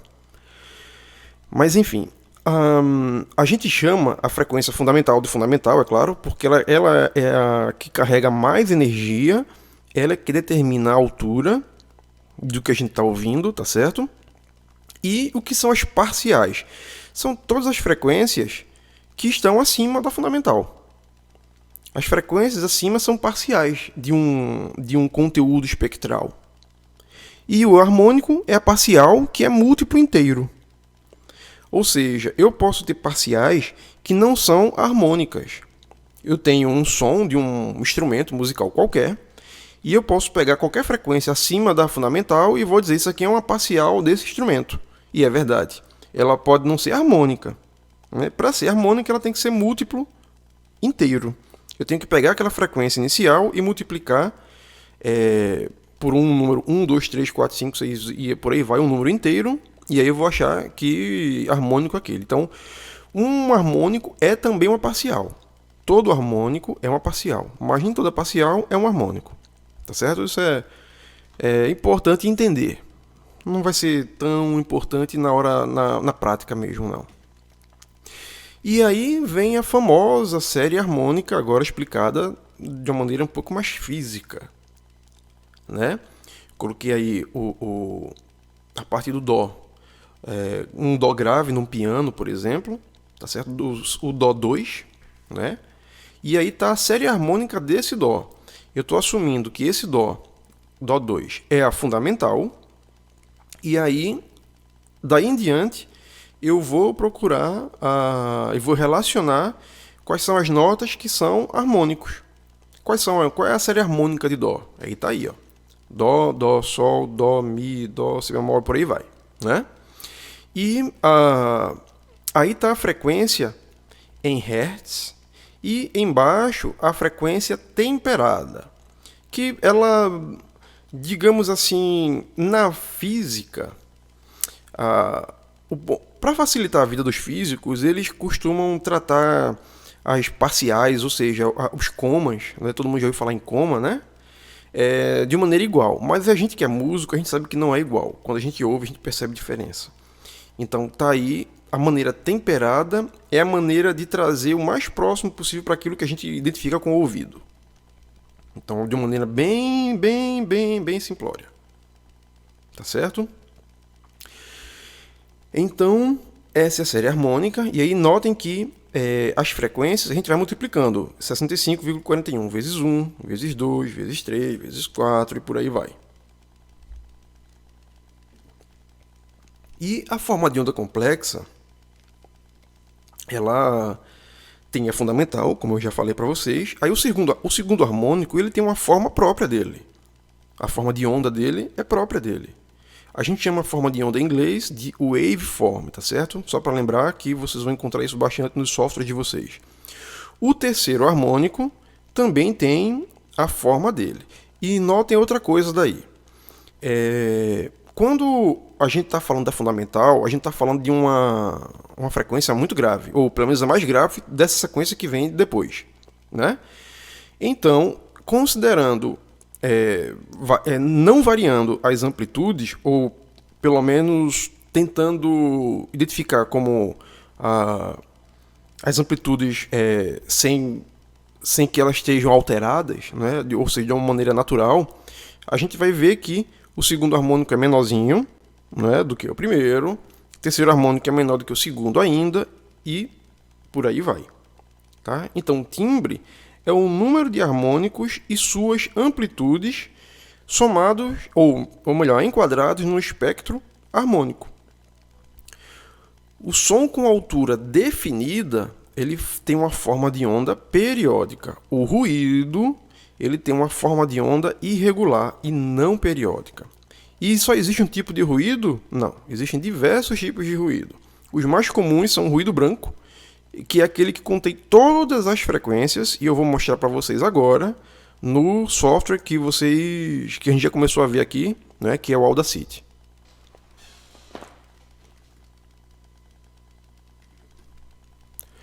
Pronto, voltei aqui para o Audacity, tá certo? E olha só, esse daqui é aquele som que a gente já viu e que é periódico, né? Ele é todo igualzinho. A gente já viu que ele é uma montanha-russa.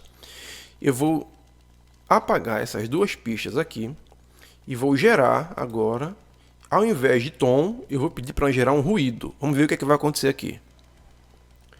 Opa, pronto. Ele já colocou para mim uma faixa aqui, uma pista, né?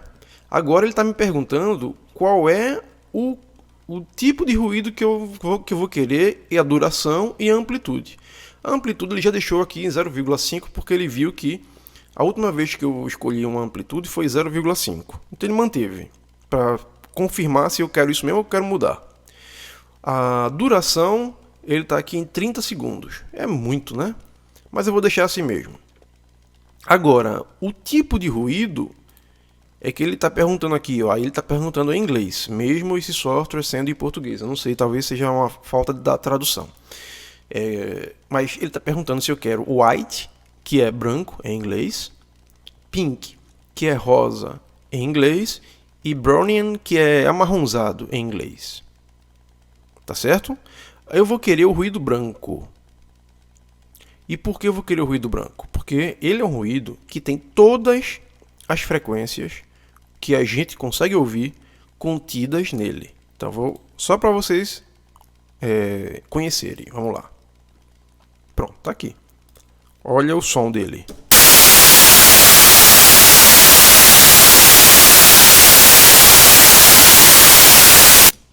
Eu não sei se você... Isso vai depender muito do tipo de lugar onde você está ouvindo e assistindo essa aula, tá certo?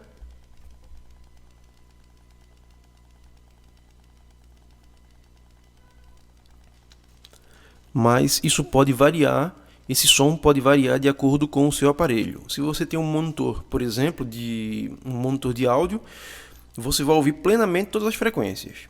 Se você está ouvindo com fone de ouvido, por exemplo, você provavelmente não vai ouvir tão bem as frequências subgrave. Eu vou aumentar aqui agora, dar um zoom.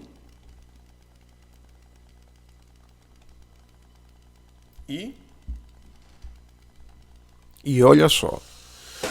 O gráfico aqui, ele é completamente irregular. Ou melhor, ele é completamente não periódico. Né? As frequências elas estão aqui todas sobrepostas umas às outras, e por isso elas não são harmônicas. O que a gente não tem aqui são harmônicos. A gente tem muitas parciais, mas a gente não tem um harmônico para dizer isso aqui é o harmônico 2, o harmônico 3 do ruído branco, porque ele não é periódico.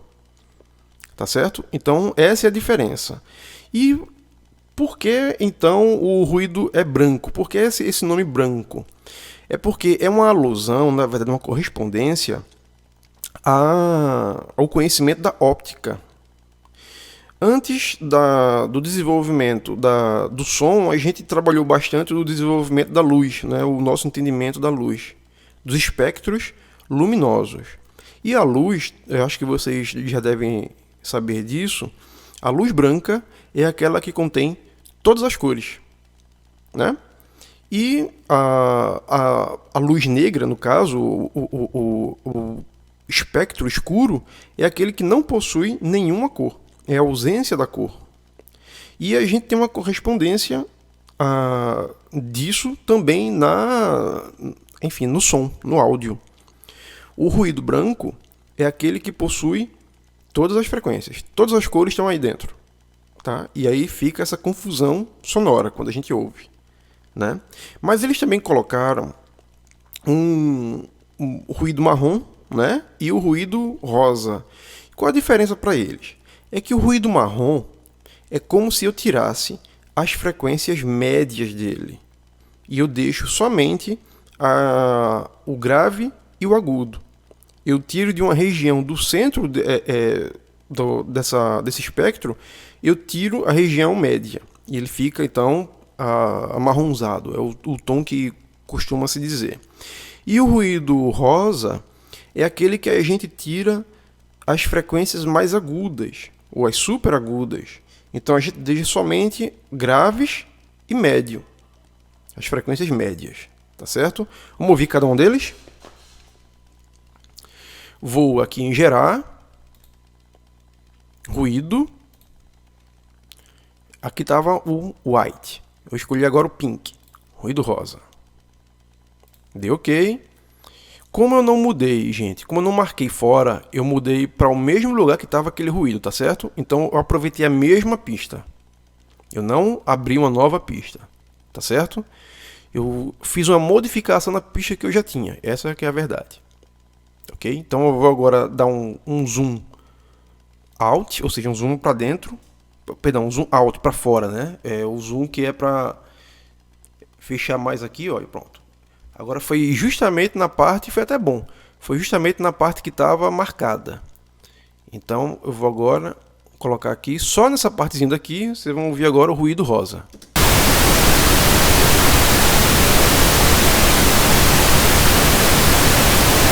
Vocês conseguem perceber a diferença do ruído rosa para o ruído branco?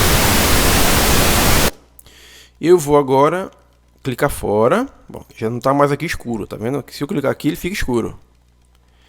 A pista, porque está marcada. Eu vou clicar fora, então não está mais marcada. Agora eu vou aqui em faixa. Eu vou adicionar uma nova faixa aqui, também mono. E vou gerar nela um ruído. Qual que falta? O ruído marrom, né? Vou dar OK. Pronto. Olha agora o ruído marrom.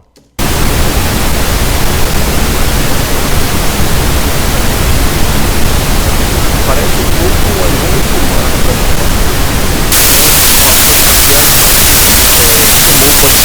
Pronto.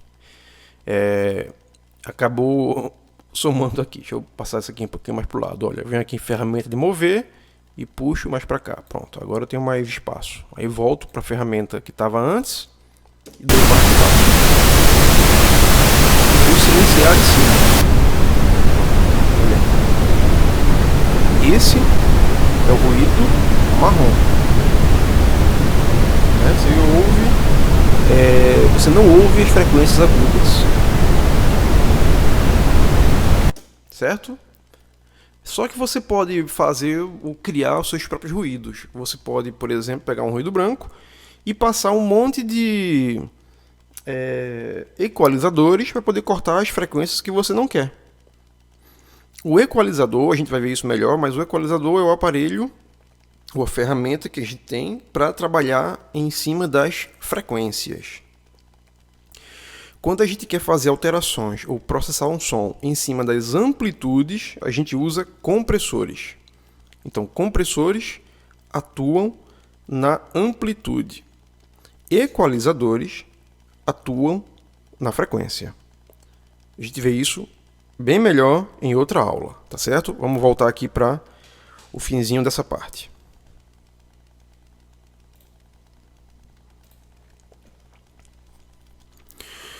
Pronto, gente. Então, vocês já entenderam, a gente já viu que a fundamental ela é somada com outros sons, com outros harmônicos, né, na verdade. É como se aquela moça que tocou na água, naquele exemplo que eu mostrei lá atrás, é como se aquelas ondas, ao invés de virem para a gente uma depois da outra, depois da outra, depois da outra, elas viessem todas ao mesmo tempo, porque a sensação que a gente tem é quase essa, uma vez que a gente mede o som em milissegundos. Ele não é tão lento quanto aquela onda. Então, quando você soma tudo aquilo, aí você tem aquele espectro que você vê numa pista de áudio, com a gravação que você fez. É por essa razão que aquelas pistas de áudio possuem um monte de formas diferentes, tal, que é a waveform, aquilo que a gente chama de waveform, tá certo? Bom, então a gente chega agora num conceito já avançado para a nossa idade, nossa pouca idade, né, trabalhando com áudio, que é o de envelope ou de envoltória. Esse conceito é fundamental para que você possa trabalhar bem com o seu equalizador, quando você aprender a mexer com o equalizador, e para você trabalhar com o seu compressor, quando você aprender a mexer com o compressor. Além do mais, também é fundamental para que você entenda como certas coisas no áudio funcionam, para que você não faça besteira ou para que você até melhore seu som. É o caso, por exemplo, quando a gente está mexendo com o ataque do som. O que é o ataque? Vamos pensar primeiro o que é envoltória. É uma distribuição da energia sonora, né, essa energia que a gente está falando, de um evento sonoro no decorrer do tempo. Ele é um importante modelador de timbres. Na verdade, o timbre, na prática, é uma função do envelope ou da envoltória. O que é que eu quero dizer com isso? É que o timbre que você ouve do seu instrumento é modelado e ele chega até os seus ouvidos num pacote que a gente chama de envoltória. Eu estou usando aqui pacote entre aspas, tá certo? Esse pacote é quando a gente distribui esse som em 4 momentos. Os 4 momentos são ataque, decaída, sustentação e relaxamento. Quando você toca um instrumento, dependendo do timbre dele, o primeiro momento que você dá, o som é o mais forte. Como eu falei, é o que a gente chama de transiente. Olha aí. Introduz a ideia de transiente, que usaremos bastante esse termo nas edições de áudio. O termo mais forte do ataque, a maior quantidade de energia que está no som, ela está no ataque. Essa quantidade é muito grande, depois de alguns milissegundos, ela decai um pouquinho. Porque não tem como você manter esse ataque o tempo todo, essa energia o tempo todo, quero dizer. Então, aquela energia decai um pouquinho, então a gente chama isso de decaída. Depois disso, dependendo do tipo de instrumento, você vai ter uma sustentação dessa energia sonora e, por fim, quando a gente deixou de tocar aquela fonte sonora, você vai ver o seu relaxamento. Vamos ver isso um pouquinho melhor. Pronto. Olha aí. O número 1, esse gráfico que vocês estão vendo aí, é, por exemplo, de uma bateria. Eu acredito até que isso seja de um prato. Tá certo? Esse gráfico. O do meio é de um contrabaixo.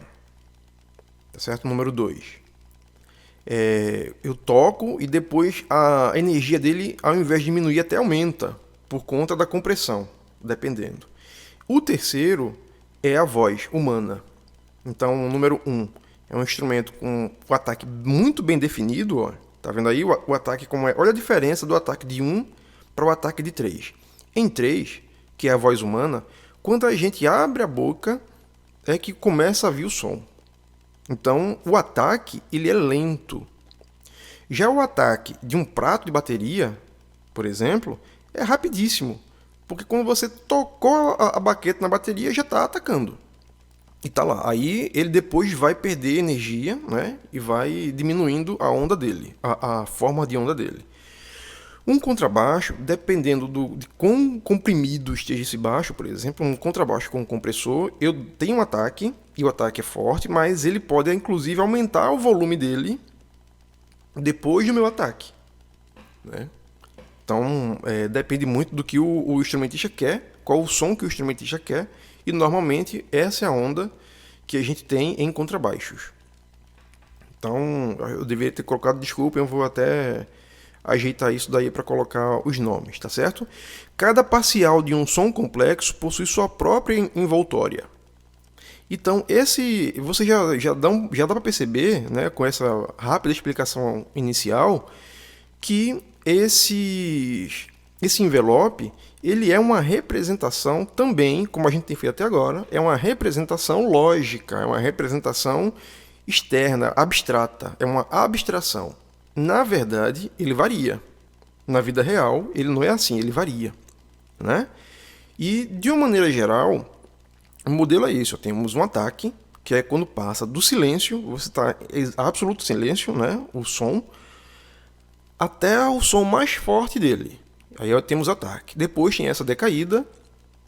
Depois tem o sustain, que eu coloquei em inglês porque é o que vocês mais vão ver. Tá certo? Ataque, decay, sustain, release. Tá certo? É o chamado envelope ADSR. Toda vez que você pegar um aparelho, né, seja um compressor, seja um noise gate, seja um expansor, seja alguns tipos de reverb, delay, tá certo? Vai acontecer de você se deparar com ataque, decay, sustain e release. Só que eles não colocam o nome todo, eles colocam ADSR. E agora você já sabe o que cada parâmetro desse vai significar para você. Então eu posso, inclusive, gente, como é o caso aí desse contrabaixo que eu coloquei ali, eu posso alterar esses parâmetros através desses equipamentos. O nome disso tudo que a gente está falando chama-se processamento de áudio. Vai ter uma aula específica para isso. Mas quando eu estou processando o meu áudio, eu estou, na verdade e na prática, mudando estes parâmetros. Eu estou mudando ataque, estou mudando decay, estou mudando sustain, estou mudando release. Tem que mudar tudo? Claro que não. Você muda aquilo que deixar o seu som mais bonito. Desde já, esqueçam a ideia de que isso é certo ou isso é errado em áudio. Em áudio, a gente trabalha baseado em estética, em experiência estética, em sentir, em ouvir, gostar ou não gostar. Então, vocês vão mexer à vontade no som de vocês, e se o som de vocês você gostou, então você deve mantê-lo, tá? Agora, o mais comum nessa fase que vocês estão começando, é que a gente não tenha muitas referências. Como é que eu vou saber se o som tá bom ou se não tá? Para mim não tem nenhuma diferença, né? Professor, eu ouço as duas maneiras diferentes que eu fiz aqui, eu mexi no ataque de um, mexi do outro, e não percebo diferença. Bom, aí é um caso de amadurecer o seu ouvido. Logo, logo vocês vão conseguir ouvir coisas literalmente espantosas, tá certo? Mas nessa fase natural, você ainda está começando, então o que tem que fazer agora nesse momento? Ouvir e ouvir bastante. Da mesma forma que a gente adquire muita experiência quando a gente lê muito, a gente adquire também muita experiência de produção musical, de áudio, quando a gente ouve muito. Então é ouvir coisas diferentes, ouvir artistas diferentes, preferencialmente de estilos diferentes, tá certo? Com senso crítico, é claro. Você nunca mais você não pode se dar o luxo de ouvir música como um diletante, né? Como uma pessoa que não é músico, uma pessoa que não é música e que ouve música somente para o deleite. Não, a gente faz parte da nossa profissão também analisar aquilo que a gente ouve. E não é simplesmente tirar uma conclusão se é boa ou se é ruim. Para a gente descrever, vocês devem adquirir essa capacidade de descrever aquilo que vocês estão ouvindo. Vamos seguindo. Os diagramas ADSR por timbres. Coloquei aí a foto de um Moog, né? Para quem não sabe, esse Moog, ou Mini Moog, é um sintetizador da década de 70, que é o sonho de todo músico daquela época. Eu não sou da década de 70, eu vim um pouquinho depois, eu nasci em 80, mas também meu sonho era ter um Moog, né? E se você quiser ter um gostinho do que é um Moog, você pode baixar um aplicativo, né, que eu acho que é grátis, inclusive. Eu baixei no meu iPad, no caso, que é um aplicativo do Moog. Eu não lembro agora qual é, eu estou sem meu iPad aqui perto, mas você pode baixar lá e fazer sons e criar sons diferentes. Como é que você vai fazer isso? Modificando diagramas ADSR dos timbres. Você escolhe uma frequência, escolhe uma amplitude, escolhe um ataque, um decay, um sustain, um release, e aí você vai modelando o som. Você vai criando sons novos. Tá certo? Bom, eu acho uma diversão legal. Pelo menos eu curto. Mas vamos lá, vamos analisar essas respostas aí, tá certo? Esses diagramas, gente, que tem os quadradinhos e tudo mais tal, são diagramas técnicos, e eles permitem, isso geralmente quem faz são os engenheiros, tá certo? Os engenheiros de áudio, e eles permitem que a gente possa analisar o comportamento de um som ou de um timbre no decorrer do tempo. É um diagrama de resposta. Ou seja, quando você toca um órgão, a resposta que você obtém, em termos de gráfico, é essa que está aí. Então, saindo de menos 30, esse lado que está bem... Eu não sei se o mouse, se você consegue ver meu mouse, eu acho que vai ser ruim, por exemplo, para Aniele ver.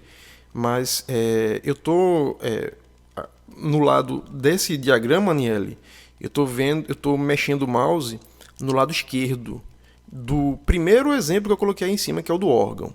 E aí, nesse caso, ele começa de menos 30. Menos 30 é o quê? Menos 30 decibel. Porque eu acho que uma coisa importante que eu acabei não colocando é que a gente mede intensidade, a gente mede amplitude através de decibel. Eu coloquei que a gente mede frequência em hertz, mas não coloquei que a gente mede decibel perdão, que a gente mede amplitude em decibel, gente. Isso foi um erro grave, tá certo? Eu estou vendo aqui agora. Então, desde já, me perdoem por isso. E peço que vocês acrescentem aí no mapa mental de vocês. Amplitude, a gente liga a decibel. Volume de som, a gente liga a decibel. Tá certo? E frequência, a gente liga a hertz.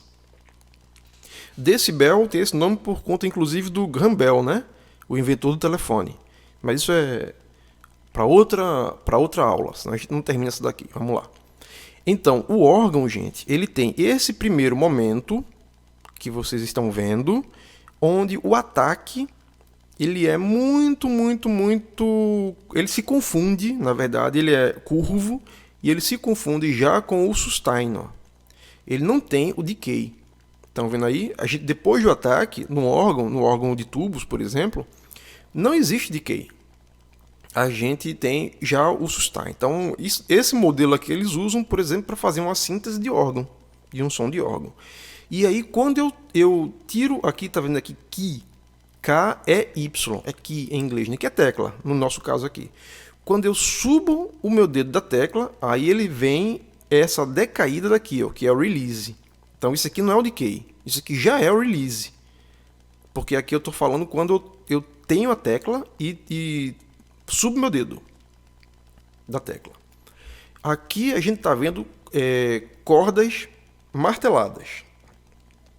Então, no caso do piano, né? Esse segundo exemplo daqui. Mesma coisa, o diagrama nas mesmas condições.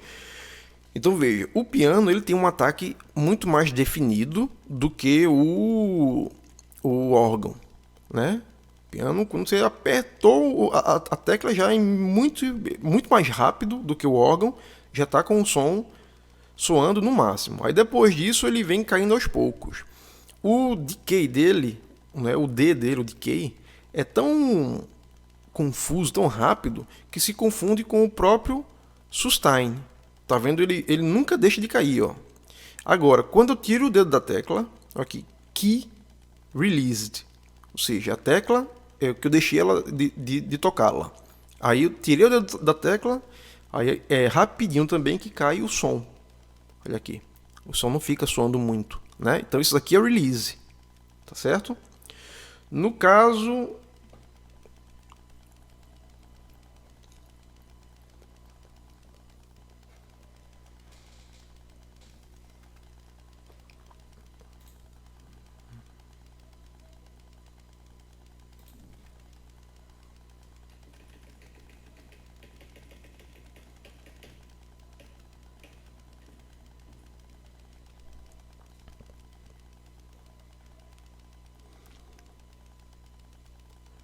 vamos ver agora o caso da guitarra.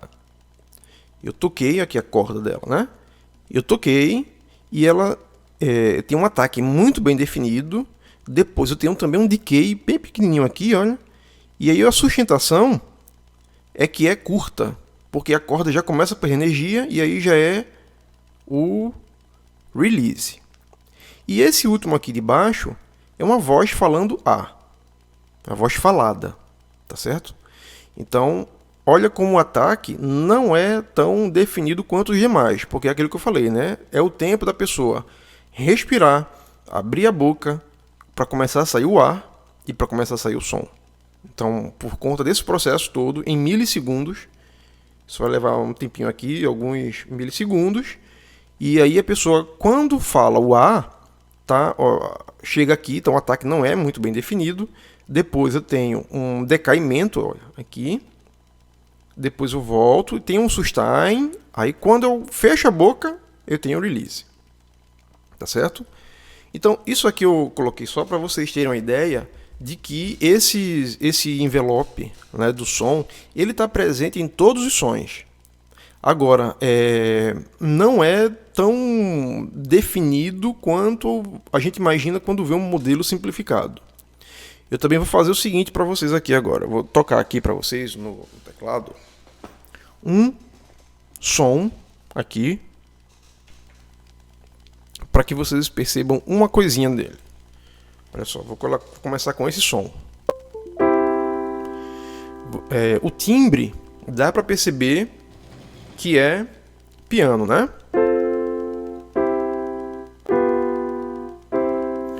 Agora eu vou fazer o seguinte, eu quero que vocês me digam, eu vou baixar o volume aqui, vou acabar com o ataque desse meu instrumento e vou ligar somente depois do ataque. Eu quero que você me diga então qual é o timbre, ver se o timbre mudou alguma coisa.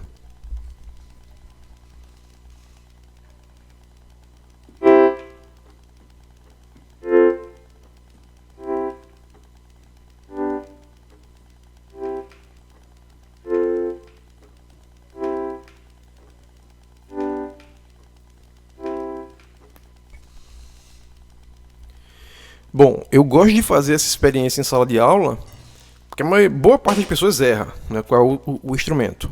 O instrumento permanece sendo o piano, o timbre permaneceu sendo o piano. Só que eu descaracterizei o instrumento simplesmente escondendo o ataque, né? O ataque dele é que o ataque desse instrumento, o ataque dos instrumentos, na verdade, é o que faz com que os instrumentos tenham a cara que eles têm.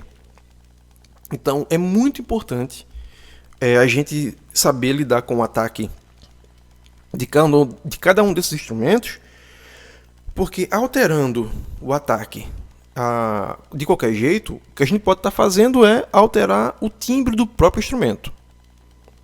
Tá certo, pessoal?